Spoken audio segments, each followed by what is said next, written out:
dire bravo. Bravo aux Ivoiriens, au vaillant peuple de Côte d'Ivoire, à vos bien-aimés frères et sœurs. Hello les gars, ouais. Aujourd'hui on se retrouve pour de nouvelles vidéos. Abonnez-vous, activez la cloche de notification si ce n'est pas encore fait. Ici on est sur l'actualité Ivoire, ouais, 100% Ivoire, mais en tout cas un petit peu aussi de l'extérieur, disons 90% des actualités Ivoire, mais un petit peu 10% de l'extérieur aussi, car c'est hyper important aussi de savoir ce qui se passe dans le monde. Donc, si vous aimez ce genre de délire, n'hésitez pas à prendre place, c'est gratuit. Abonnez-vous, vérifiez si la cloche est activée. Si ce n'est pas encore activé, active parce que c'est comme ça que vous recevrez des notifications une fois que je mets en ligne une nouvelle vidéo. Donc, c'est hyper important de faire ça. Ouais. J'arrête de blablater, je vous laisse découvrir la vidéo et puis on revient juste après. Ouais, ici, on est sur Asmo Babi. Ouais.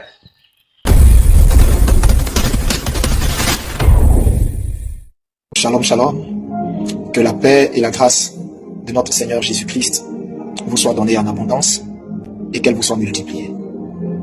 Ici, votre frère, votre fils et votre serviteur, prophète Eli Pada. Alors, je voudrais, en ce jour, dire bravo. Bravo aux Ivoiriens, au vaillant peuple de Côte d'Ivoire, à nos bien-aimés frères et sœurs qui partagent la même foi commune que nous, qui ont entendu l'ordre du Seigneur et qui ont fait ces 1 mois de jeûne pour inviter, redonner sa place de roi, sa place de noblesse à notre Seigneur, notre Sauveur, Jésus-Christ de Nazareth.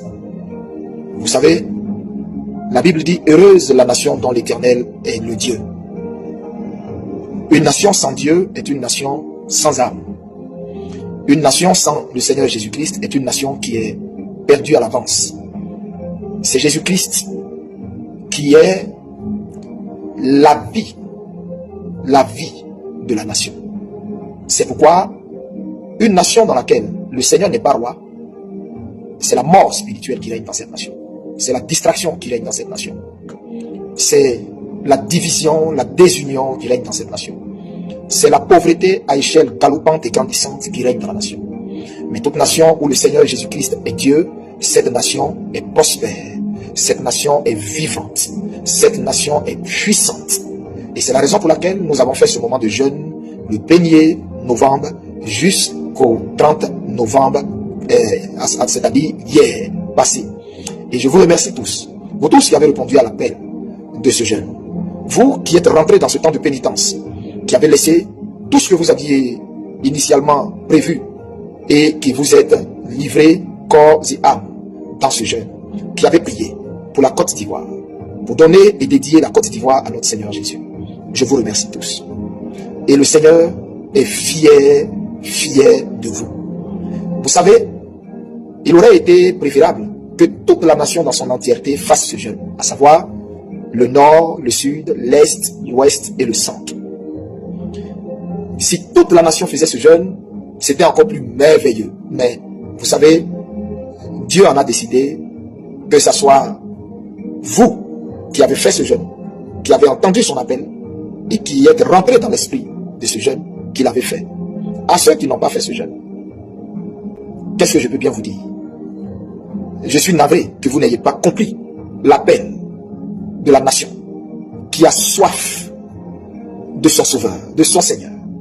L'époque du prophète Kakou Sévérin, l'époque du prophète, de ces grands hommes de Dieu qui ont connu la Côte d'Ivoire, l'époque où la Côte d'Ivoire était cette nation innocente qui n'avait jamais bu le sang de ses fils, cette nation innocente où tous les peuples convergeaient, où tous les peuples venaient. Et pour eux, la Côte d'Ivoire était leur Eldorado, parce que quand les gens de la sous-région, on leur disait même de choisir un pays où aller, où les récoltes étaient incroyablement abondantes, où il y avait cette cohésion sociale, où les Ivoiriens de tous bords, du nord, du sud, pouvaient manger ensemble. La Côte d'Ivoire était un paradis à son époque. Et vous savez, parce que le père fondateur de la Côte d'Ivoire avait cherché à aussi tisser des alliances avec le Seigneur pour que la Côte d'Ivoire tienne et soit une nation bénie. D'autres personnes sont venues en Côte d'Ivoire, ont brisé toutes ces alliances que la Côte d'Ivoire avait avec son Dieu et ont élevé des autels de Baal, d'Astarté, des autels de Jézabel, des autels de pédophilie, des autels d'homosexualité, des autels d'abomination, des autels de débauche dans la nation, au point d'étouffer, d'éteindre l'autel de Dieu dans la nation. Et le triste constat est que ça s'en ressent même dans le quotidien des Ivoiriens, ça s'en ressent même dans le cœur des Ivoiriens, ça s'en ressent même dans la vie active de la nation. Dieu, Jésus-Christ n'est plus là. Jésus-Christ n'est plus là. C'est des entités maléfiques qui règnent sur la nation. Et c'est pourquoi, vous voyez, des hommes de Dieu peinent à organiser des programmes, des veillées, des croisades dans la nation. Mais quand vous regardez la nation, vous ne voyez aucun réveil. Vous ne voyez même pas la répercussion de toutes ces croisades, de tous ces gens qu'ils invitent en Côte d'Ivoire, qui défilent ici pour des programmes. On ne voit rien parce que la nation est lourde. La nation a bu le sang de ses fils. La nation a bu le sang des bœufs, le sang des veaux, le sang des agneaux, le sang des albinos, le sang des femmes enceintes. La nation a été complètement pervertie.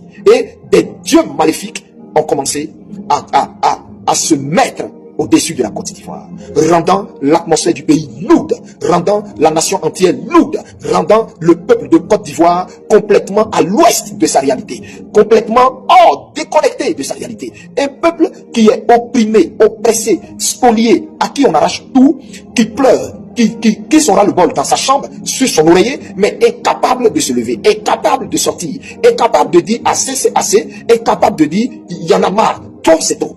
Vous voyez, parce que le peuple est sous le poids d'une malédiction, mais grave, sous le poids de dieux égyptiens, de dieux indiens, de dieux étrangers, de démons vampires qui la sévissent. Et frère, tout ceci empêche la gloire de Dieu d'éclore dans notre nation. Voici pourquoi le Seigneur m'a dit, Élie, dit à la nation entière d'entrer dans un jeûne d'un mois à partir du 1er novembre jusqu'au 30 novembre pour dédier la nation à Dieu par le jeûne, par des supplications. Demandez au Saint-Esprit de venir prendre la place de roi qui lui était premièrement dédié, en de sorte à ce que on sente l'atmosphère de la nation légère, on sente l'économie de la nation bouger, on sent l'atmosphère spirituelle de la nation bouger, on sente les vibrations spirituelles de la nation bouger. C'est la raison pour laquelle nous sommes rentrés dans ce jeûne. Donc c'était un jeûne important. Je vous le dis, de tous mes voeux, j'aurais voulu que tous les Ivoiriens comprennent la nécessité de ce jeûne et le faire. Mais, vous savez, Dieu disposant toutes choses, il a voulu que ce soit vous qui avez entendu ces cris qui fassiez ce jeûne. Que Dieu vous bénisse, vous qui avez fait ce jeûne. Vous avez été, à travers ce jeûne, été sélectionné par Dieu pour vivre dans cette nouvelle Côte d'Ivoire, pour vivre dans cette nouvelle nation qui est en train de naître et voir le réveil spirituel, la répercussion de votre temps de jeûne et de prière qui a duré un mois. Vous avez été sélectionné par Dieu, vous et vos familles, vous et tous les vôtres. Vous avez été marqués dans ce moment de jeûne. Que Dieu vous fortifie, qu'il vous bénisse, et merci infiniment à tous ces hommes de Dieu qui m'ont emboîté le pas, qui ont organisé des temps de prière pour prier pour la délivrance de la Côte d'Ivoire, la délivrance de la Côte d'Ivoire. Que Dieu vous bénisse. Et ceux également qui m'ont également suivi dans ce jeûne et qui y ont engagé leurs fidèles eux-mêmes. Que Dieu vous élève au centuple prophète. Que Dieu vous élève au centuple pasteur. Que Dieu vous bénisse au centuple pasteur. Oh, que Dieu rende votre nom grand. Que Dieu rende votre ministère grand. Je vous bénis et de tout mon cœur, que Dieu rende votre ministère grand. Pour votre humilité, pour votre esprit de sacrifice, pour votre esprit d'union. Que Dieu vous bénisse. Vous avez compris l'évangile. L'évangile, c'est ce que Paul a dit. Paul plante, Apollos arrose, et c'est Dieu qui vient faire croître. Ça veut dire, nous nous joignons main dans la main, ensemble. Quand un reçoit de Dieu, nous le soutenons pour que cela prenne forme. Vraiment, que Dieu vous bénisse. Je ne vais pas ici citer vos noms, mais on m'a envoyé quelques-unes de vos vidéos et j'ai été touché par votre humilité. J'ai été touché par l'humilité de ces prophètes qui ont prié, qui ont motivé les gens dans ce jeûne. Que Dieu vous bénisse. Je ne vais pas citer votre nom pour quelle raison? Simplement parce que si je cite votre nom, je vais vous attirer encore beaucoup d'ennuis. Parce que tous ceux sur lesquels je vais dire un mot, ça sera amener les ennemis de la nation, hein, à orienter leur regard sur eux et à activer leur machine de persécution contre ces personnes. C'est pourquoi je ne cite pas vos noms,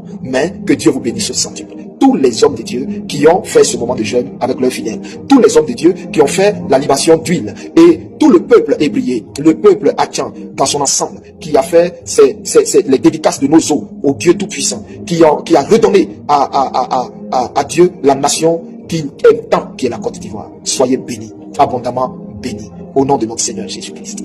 Alors, ceci étant, nous avons tous ensemble reçu beaucoup de choses dans ce moment de jeûne. Je sais que vous avez reçu, vous qui avez vraiment fait ce jeûne, je sais que vous avez reçu beaucoup de choses. Vous avez eu beaucoup de songes, vous avez eu beaucoup de visions. Dieu vous a parlé et cela vous a fortifié. Que Dieu vous bénisse. Nous avons tous reçu beaucoup de choses. Mais je m'arroge le droit de ne plus dire quoi que ce soit, parce que nous sommes de plein pied dans notre délivrance. Nous y sommes déjà. Et je vous l'ai déjà dit, la Côte d'Ivoire n'a à sa tête plus aucun président.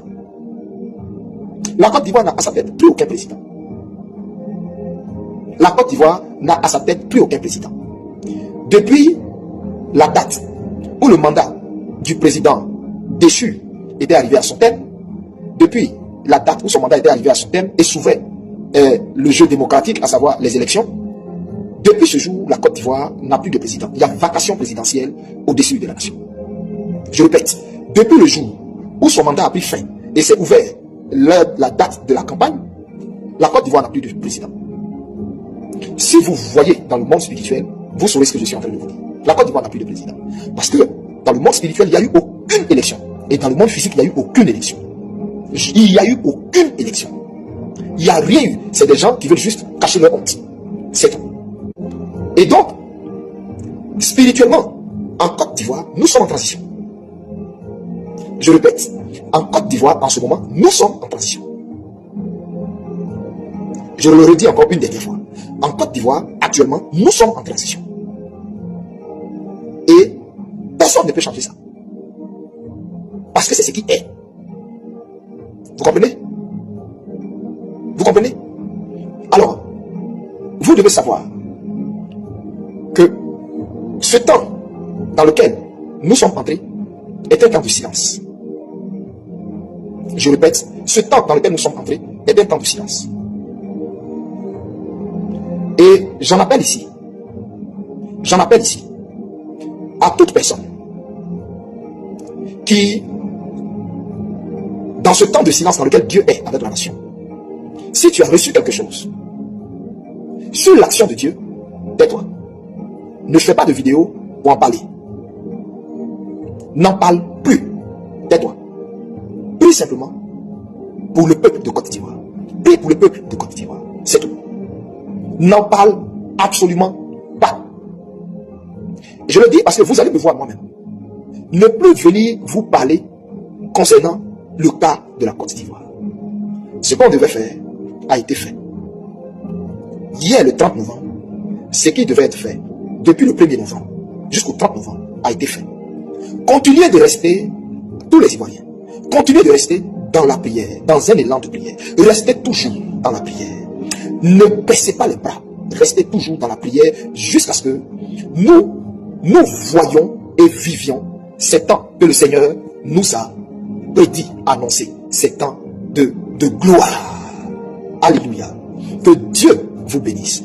Restez silencieux. Je voudrais dire aux prophètes, écoutez-moi, s'il vous plaît, restez silencieux. Ne parlez plus. Ne parlez plus. Ne révélez plus. Le temps où Dieu voulait qu'on parle, le temps où l'Esprit voulait qu'on parle, ce temps est fini. Maintenant, nous sommes dans le temps où, vous voyez dans la Bible, il y a eu le temps où les prophètes ont parlé. Et jusqu'à Malachie, et à partir de Malachie, il y a une page blanche qui se présente. Cette page blanche est une page de silence de Dieu. Après cette page blanche, on tombe immédiatement dans le Nouveau Testament, dans Matthieu, où entre en scène le Messie, notre Seigneur Jésus-Christ. Et c'est dans cette page blanche que maintenant nous sommes entrés à partir d'aujourd'hui, 1er décembre. C'est un silence spirituel. Est-ce que vous pouvez comprendre ce que je suis en train de vous dire? C'est un silence spirituel. J'en appelle à tous les prophètes. J'en appelle à toutes les personnes qui intercèdent et qui ont des songes, des visions. Taisez-vous. Ne parlez plus. Restez dans la prière. Suite à ces visions. Priez pour dire à Dieu, accomplis ce que tu nous montres. Fais ce que tu nous as promis. Épargne ton peuple. Épargne ton peuple. Épargne la nation. Épargne ton peuple. Épargne les fils et les filles de la Côte d'Ivoire. Mais délivre-nous de la main de nos oppresseurs. Comme tu nous le montres. Ne révélez plus rien. Comment ça va se passer? Comment ça va arriver? À quel moment ça va arriver? Ne révélez plus rien. Je m'adresse à la génération Élie. Qui est la génération Élie? Le véritable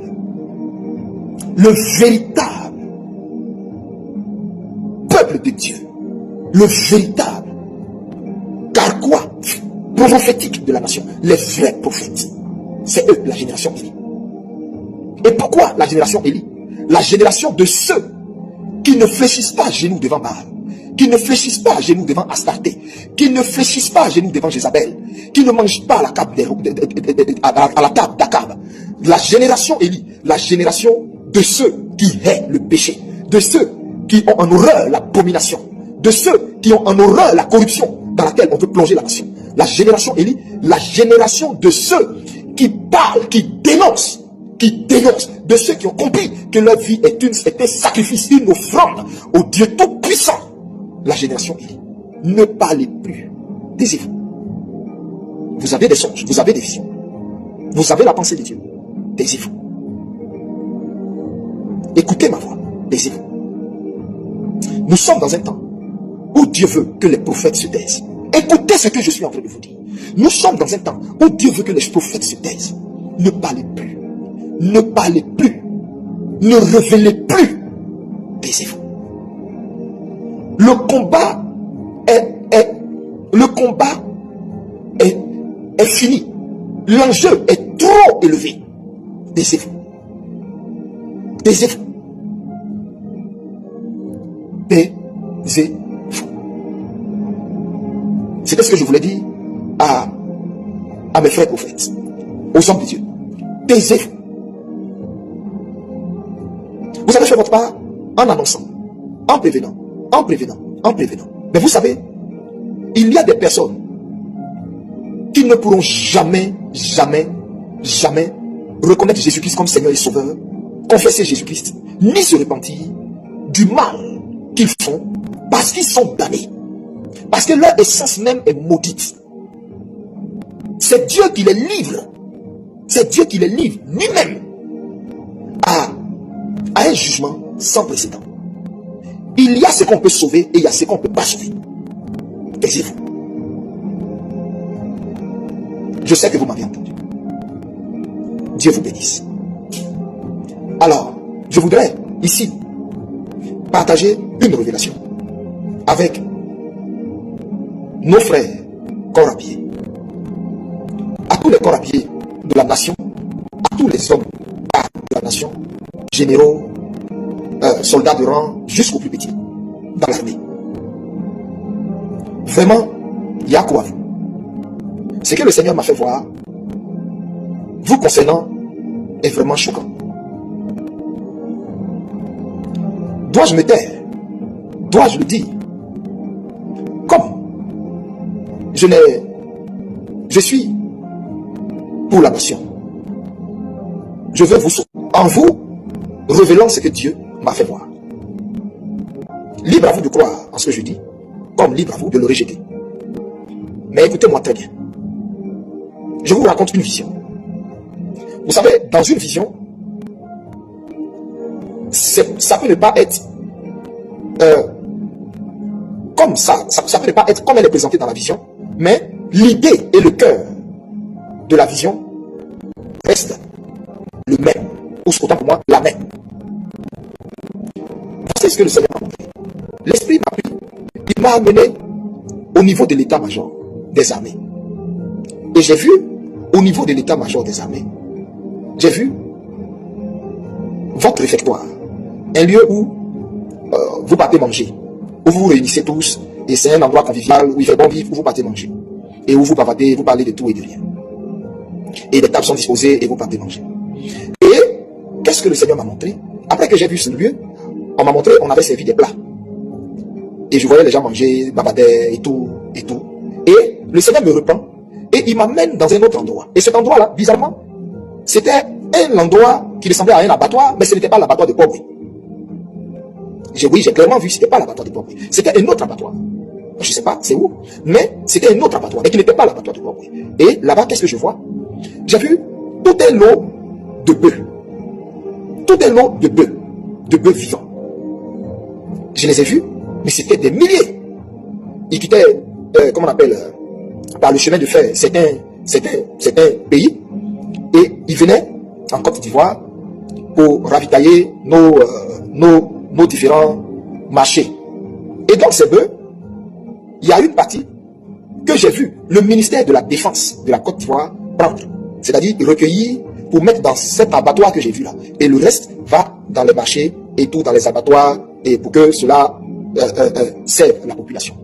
Et donc, ce lot que j'ai vu, le ministère de la Défense de la Côte d'Ivoire mettre de côté, dans ce lot-là, je vous ai dit c'était des milliers. Dans ce lot-là, j'ai vu des gens en noir, en capuche, des gens qui étaient habillés de tout noir vêtus. Je précise que les images dans une vision peuvent ne pas, c'est-à-dire, Dieu donne des illustrations, mais en fait, il y a le cœur du message.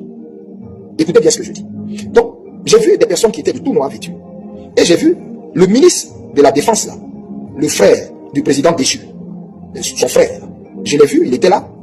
Et j'ai vu des gens, mais qui n'étaient pas des corps habillés. Et qui ne ressemblaient même pas à des bouchers. Parce que quand je les ai vus là, leur accoutrement, et puis tout ce que j'ai vu sur eux, ils ne ressemblaient pas à des bouchers. C'était des gens qui font des rituels, des incantations.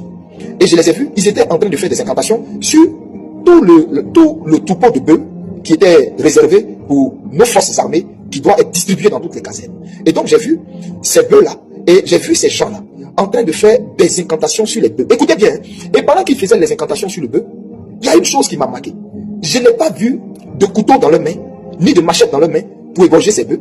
Mais c'est juste les incantations là qu'ils ont fait. Et quand ils ont fait les incantations, les bœufs ont perdu leur vigueur, ils ont perdu leur force. Ils ont perdu leur force. Un coup, et ils sont tous tombés comme ça. Un coup, quand ils ont fini les incantations, là, les bœufs sont tombés tous un coup. Boum. Et je regarde, les bœufs sont tombés un coup, se vidant automatiquement de leur force.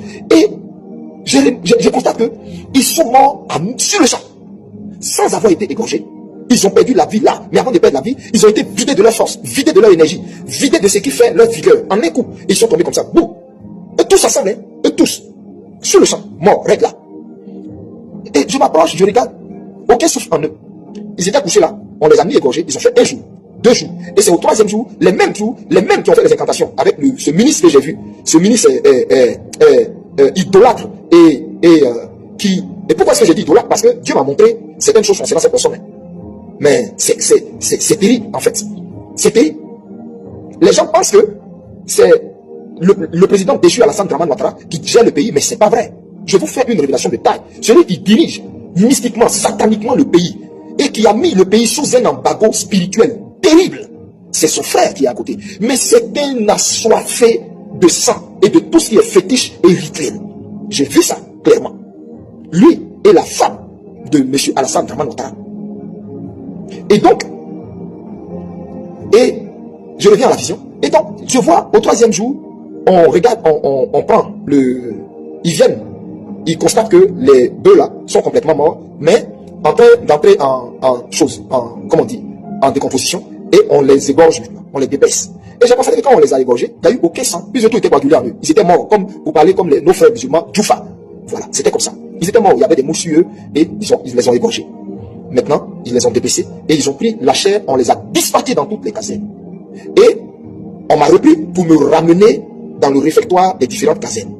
Et je voyais les officiers de rang, les colonels, tous les gradés et les petits, les subalternes en train de manger, rigoler, papoter, ça riait, ils faisaient bon vivre. Mais ils ne savaient même pas que ce qu'ils sont en train de manger là, viande qu'ils sont en train de manger là, il y a de lourdes invocations, de lourdes incantations qui ont été faites sur cette viande, ce qui paralyse en eux toute forme de vie, toute forme de force, toute forme de vigueur, et ce qui met en eux un esprit de terreur.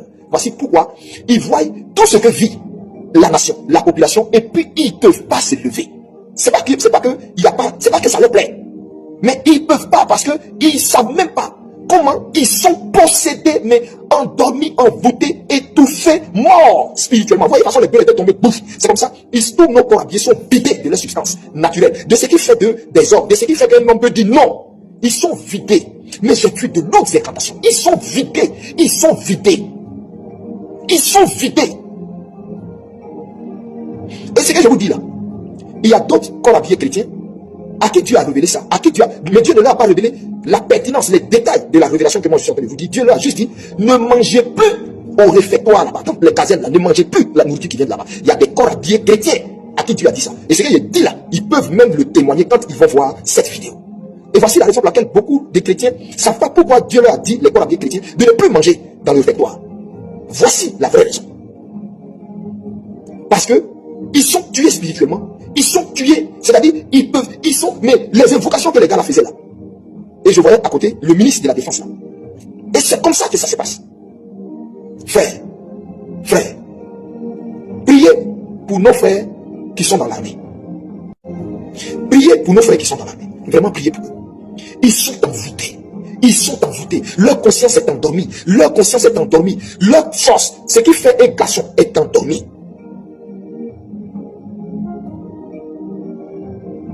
Alors j'appelle tous les intercesseurs de Côte d'Ivoire, j'appelle tous les prophètes de la génération Élie, mettez le sujet de nos corps habillés dans vos prières quotidiennes, pour réveiller leur esprit, pour briser tout envoûtement qui est descendu par la nourriture dans leurs entrailles et qui s'est propagé dans leur sang, qui leur a ôté toute vigueur, qui leur a ôté tout honneur, qui leur a ôté toute dignité, et tout ce qui fait un homme. Vous comprenez ce que je vous dis? Donc quand ce régime déchu d'Abidjan, quand eux, ils osaient dire que eux là, ils savent sur quoi leur pied est et que rien ne peut leur arriver là. C'est parce qu'il y a des envoûtements de masse et sur la jeunesse et sur les corps armés de Côte d'Ivoire. Ce que je viens de révéler là est très grave et stratégique pour eux. Et je sais qu'ils vont être scandalisés en se disant, mais comment même ça, il a pu voir ça?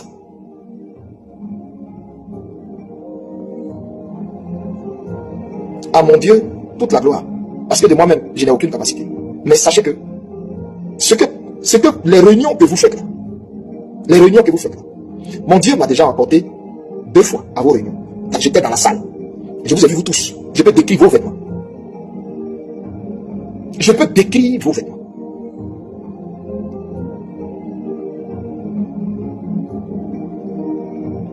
Sachez que pour vous là, c'est du passé. C'est du passé. Il n'y aura aucune succession en Côte d'Ivoire qui se fera de père en fils ou de père en frère. Ça n'arrivera jamais. Ça n'arrivera jamais. C'est ce que le Seigneur me dit. De vous dire, ça n'arrivera jamais. La Côte d'Ivoire est sa nation. Et pour vous là, c'est fini.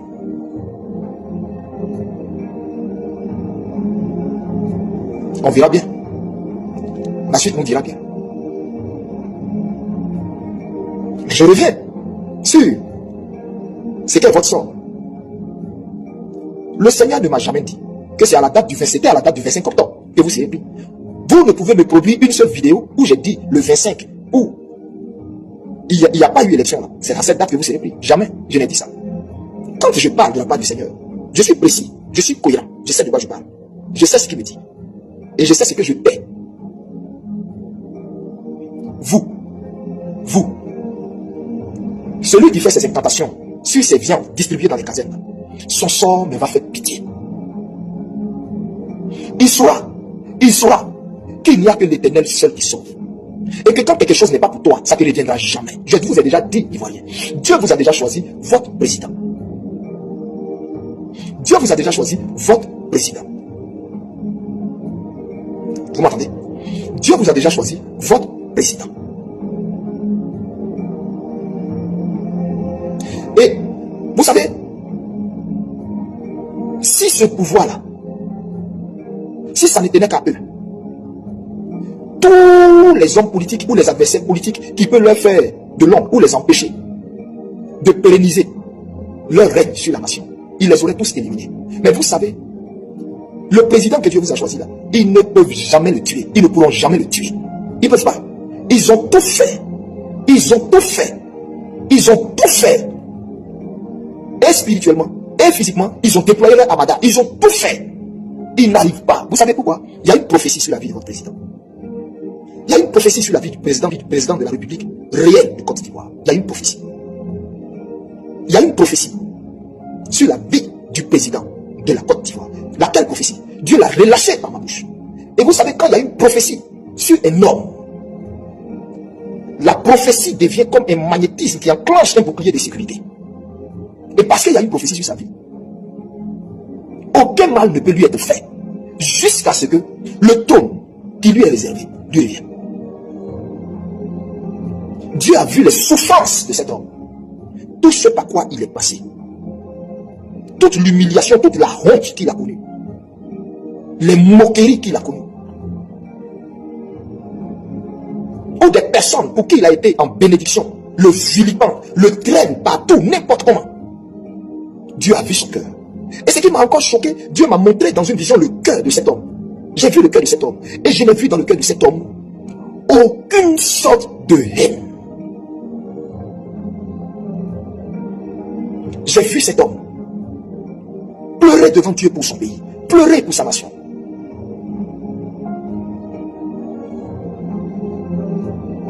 Frères et sœurs, j'ai vu la Côte d'Ivoire prospérer sous le magistère de cet homme, mais atteindre des sommets. De la même façon, le Burkina est fier d'avoir Ibrahim Traoré à sa tête. Mais Dieu vous a choisi quelqu'un. Dieu vous a choisi quelqu'un. Quelqu'un dont le cœur est tenace. Dieu vous a choisi quelqu'un. Un homme digne. Quand on parle d'un homme digne, c'est-à-dire un homme qui est droit dans ses bords, digne. Mais quand je vous dis digne, un homme dont les genoux ne fléchissent pas. Si ce n'est devant Dieu seul. J'ai vu ça. Je ne dis pas, je n'en dis pas plus. Et pourquoi? Parce que le Seigneur ne me met pas à cœur d'en parler encore plus. Je suis soumis à un maître. Je le suis. Gardez votre calme. Gardez votre calme. De la même façon, le Seigneur est parti lui-même choisir David. Et puis Dieu lui a donné en héritage Israël. Et Israël est devenu sous David une nation puissante, bénie jusqu'au jour d'aujourd'hui. Redoutée, respectée, crainte. C'est comme ça Dieu lui-même vous a fait un choix, mais qui est béni. Je suis Élie Pada, envoyé de Dieu très haut. Et puis je vous dis, la Côte d'Ivoire, vous allez bénir Dieu. Vous allez bénir Dieu dans peu de temps. Dans peu de temps. Dans peu de temps. Dieu vous a choisi un homme qui va unifier, réunir toute la Côte d'Ivoire. Toute la Côte d'Ivoire plurielle. La Côte d'Ivoire que vous connaissiez par le passé là. Cet homme-là va à nouveau refaire ça. Mais plus que ça. C'est pourquoi priez. Restez en prière. Et dites Seigneur,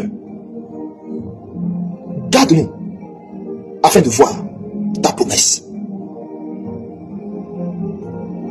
En ce qui concerne, je répète une dernière fois, le régime déchu d'Abidjan, le régime d'Alassane Ouattara, c'est fini pour ce régime. C'est fini pour ce régime. C'est fini. Il y a une croix noire sur eux, c'est fini. C'est fini.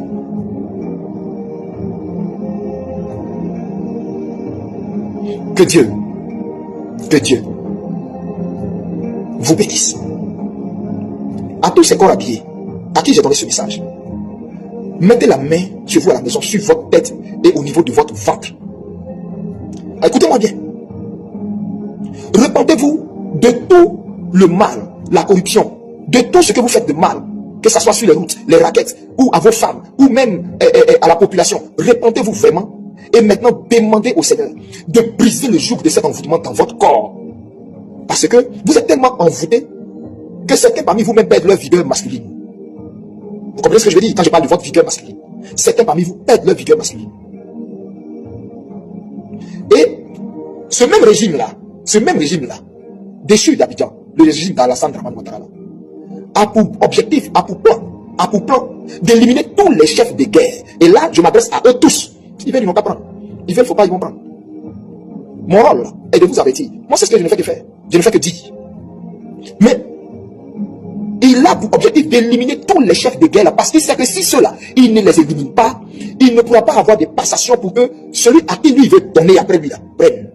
Il sait ça très bien. Donc, qu'est-ce qui va être fait? Des empoisonnements massifs par des poisons inodores, incolores. Inodores, incolores.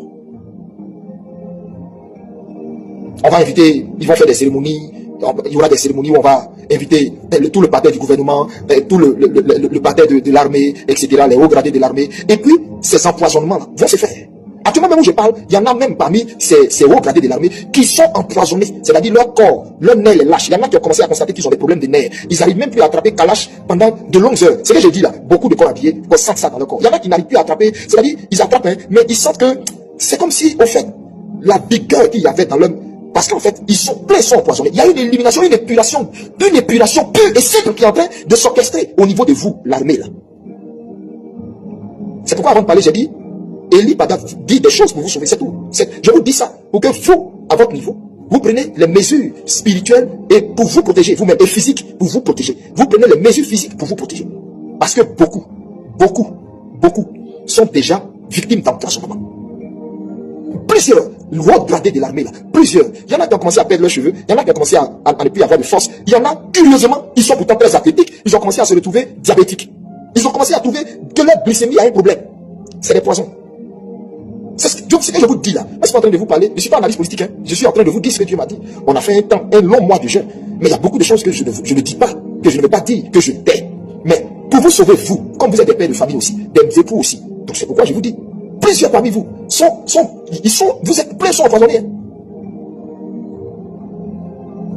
Pleins sont empoisonnés. Repentez-vous chez vous à la maison pour tout ce que vous faites à la population. Repentez-vous. Demandez la pitié du Seigneur pour qu'il vous délivre de ça. Sinon, c'était ce que j'avais à vous dire. Que Dieu bénisse toute la Côte d'Ivoire. Pour finir, restons en union de prière. Prions pour dire à Dieu. Pour dire à Dieu. Lave la nation. Lave le pays. Sors-nous de toutes les distractions. Sors-nous de toutes les distractions. Et fais comme tu l'as promis. Et dans vos prières, continuez de dire à Dieu que tous ceux qui font des rituels ou incantations, ou même leur soi-disant pasteurs de Baal qu'ils ont à côté d'eux là, tout ce qu'ils font là, que tout ça passe pour un péché devant le Seigneur.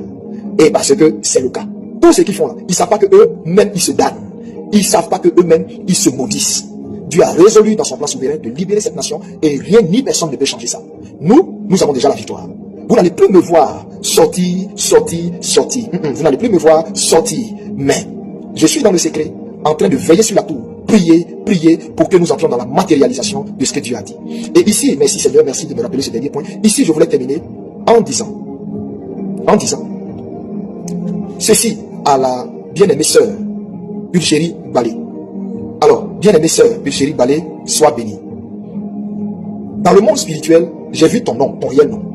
Je ne sais pas quel nom on t'a donné spirituellement, mais je sais qu'à l'état civil, c'est Pulchérie Edith Balé. Mais dans le monde spirituel, ton réel nom spirituel, je l'ai vu. On me l'a montré.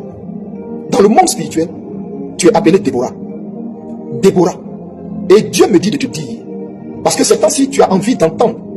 C'est comme si, ces temps-ci, ton esprit disait au Seigneur, Seigneur, parle-moi. Seigneur, dis-moi quelque chose. Seigneur, donne-moi ici. Si ce combat que je mène, si c'est certain que la victoire nous est acquise, Seigneur, donne-moi ici. Entends la parole du Seigneur par la bouche de son messager. Entends la parole du Seigneur par la bouche de son messager. Tu es ma servante. Et je t'ai choisi pour ces temps. Je t'ai choisi pour ce combat. Je t'ai choisi pour cette ère. Je t'ai choisi pour la Côte d'Ivoire. Ton destin est très grand. Ta destinée, elle est glorieuse. Tu mangeras les meilleures parts de cette nation pour laquelle tu souffres en ce moment. Il est vrai. Moi, l'Éternel, je sais ce que tu as perdu, ce que tu as sacrifié, ce que tu as perdu comme travail, ce que tu as perdu en amitié, ce que tu as perdu comme relation. Sache que je t'ai déjà rétabli spirituellement et je te rétablirai ces temps-ci et tu le verras. Tes yeux verront. Je t'ai réservé une grande part dans la nouvelle Côte d'Ivoire. Au point où ton nom ne sera pas oublié. Ton nom deviendra légendaire. Ton nom sera redouté dans la sphère de la nation. Parce que je rendrai ton nom très grand. Je rendrai ton nom très grand. Je te restaurerai comme j'ai restauré mon serviteur Job de tout ce qu'il a perdu, de l'épreuve qu'il a subie. Je te restaurerai ainsi au centuple de tout ce que tu as perdu. Garde ton cœur calme. garde ton cœur, garde. Je suis avec toi. Il ne t'arrivera rien. Il ne t'arrivera rien. Aucun mal ne te sera fait. Tes cheveux ne seront pas touchés. Et tu n'entreras pas dans ta nation menottée. Ainsi te parle le Seigneur. Mais tu rentreras dans ta nation, dans la grande porte, accueilli, acclamé et un liesse. Et un liesse. Et ton nom restera gravé dans le panthéon de l'histoire de la Côte d'Ivoire. Je t'ai choisi. Tu es ma servante, Déborah. Tu es ma servante, Déborah. Tu es ma servante, Déborah. Ne crains point. Je suis avec toi. Je suis avec toi. Je marche avec toi. Fortifie-toi et prends courage. Car l'Éternel, ton Dieu, est avec toi. Il est avec toi. Il est avec toi. Il est avec toi. Il est avec toi. Ce sont les paroles du Seigneur pour toi. Je rends grâce au Seigneur de m'avoir appelé ça, parce que je l'avais même oublié, et j'avais voulu mettre fin à ce direct. Mais fortifie-toi avec ces paroles. Ce que je t'ai dit est la vérité. Ton nom est Déborah. Car le Seigneur dit, de la même façon que Déborah s'est levée là où des hommes étaient incapables de se lever et de prendre leurs responsabilités, ainsi tu t'es levé. Tu t'es levé, pourquoi? À cause de l'esprit de Déborah qui est en toi. Tu es une servante de Dieu puissante. À la seule différence, tu n'es pas servante de Dieu comme moi, c'est-à-dire un jour prendre le micro puis te mettre à prêcher à un pupitre là. Non. Mais Dieu dit, il va t'amener dans des hautes sphères, dans des hautes instances. Dieu va t'amener à des niveaux élevés de l'État, à des niveaux, à des postes élevés pour que là-bas, tu puisses être la voix des sans-voix, la voix des pauvres, la voix des veuves, la voix des orphelins, la voix des démunis. Le Seigneur dit, c'est pourquoi lui, Dieu, est en train de te former, de bâtir comme ça. Il dit, fortifie-toi, parce que l'épreuve dans laquelle tu es là est à son point d'achèvement. L'épreuve est à son point d'achèvement. Ne doute point des songes que lui, l'Éternel, t'a montré. Parce que ce qu'il t'a montré là, c'est ça. Et ça va se passer comme il te l'a montré. Dieu m'a dit de te dire ça. Je te dis ceci pour que ceux qui sont de l'autre côté, à Abidjan, sachent que quand le Seigneur veut me montrer quelque chose, à la minute, il me fait voir ça. Et à la minute, il me fait entendre ça. C'est pourquoi toi, Dieu te révèle ce qui se passe en ce moment et ce que tu élèves comme prière et comme interrogation. Fortifie-toi, il est avec toi. Il dit, il a mis un point d'honneur à l'épreuve que tu vis et que c'est fini. C'est dans très peu de... Mais quand je te dis très peu de temps, en fait, je ne veux pas donner d'indices. Je ne veux pas donner d'indices. Parce que dans mes paroles, on peut scruter certaines choses et je ne veux pas donner d'indices. Dieu m'a dit, c'est un temps de silence. Il m'a dit de dire à ses prophètes de marquer un temps de silence. Donc, mais je te le dis, rassure-toi. Rassure-toi, tu vas rentrer en grand pompe dans ton pays, en triomphe, en triomphe, en triomphe. Sois apaisé, ne t'effraie pas de mauvais sang, ne crains pas. Non. Non. C'est ce que Dieu m'a dit de te dire. Que le Seigneur vous bénisse. Que le Seigneur bénisse son peuple. Que le Seigneur bénisse la Côte d'Ivoire. Et je termine en vous disant ceci. Bonne année 2026. Vous me demanderez pourquoi est-ce que je vous dis bonne année 2026. Mais bonne année 2026. Ouais, on se retrouve à la fin de la vidéo. Qu'est-ce que vous en pensez de ce que vous avez regardé et tout? N'hésitez pas à me passer vos avis dans les commentaires parce que vos avis aussi, ça compte vraiment pour moi. Je suis là pour vous lire et tout. Vos avis, qu'est-ce que vous en pensez et tout. Mettez-moi tout ça dans les commentaires. C'est hyper important pour moi. Et bon, ici on est sur Babi. Et surtout, activez la cloche de notification. Abonnez-vous et on se retrouve pour de nouvelles vidéos. C'était votre gars Asmo. Ici on est sur Babi.